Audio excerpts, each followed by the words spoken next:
The tree of knowledge, why was it there? Here's my take on it. I reckon that God actually put it there.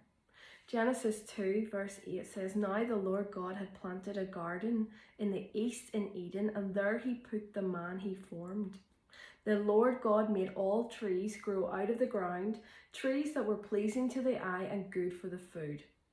In the middle of the garden were the tree of life and the tree of knowledge of good and evil." That verse does not say that God did not create that tree. However, that verse does say that God planted a garden. Garden meaning lots of things, different variety of things.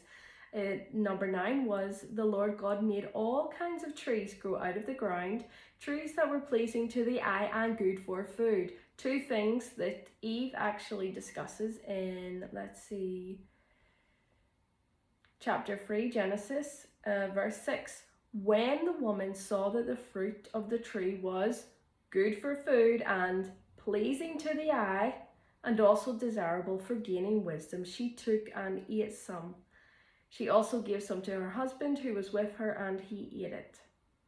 That's why I believe that God created the tree of knowledge. My take on it, I believe that it was a question of potentially when, kind of like dessert sitting in the middle of the table, and the mom says to the kids, "Don't even dare touch that until you've ate your veggies." Now, why would that be God's reaction or stance on the tree of knowledge? My interpretation is we humans were not, or Adam and Eve was not yet at the level to be having it. They weren't mature enough, they weren't wise enough, they had not spent enough time with God and knowing him and his character. That's roughly in a nutshell what I believe. I believe it was a case that potentially God had it for them for further down the line. The right thing is sometimes the wrong thing if it's at the wrong time.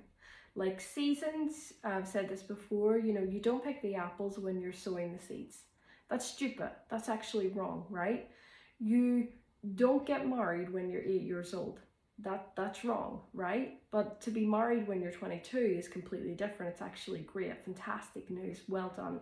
So my take on it is that it was almost like a waiting thing and a time experience thing that I believe that God wanted to first equip them with, whether it was wisdom or maturity.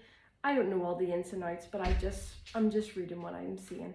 Let me know in the comment section below, what is your take on things? God bless.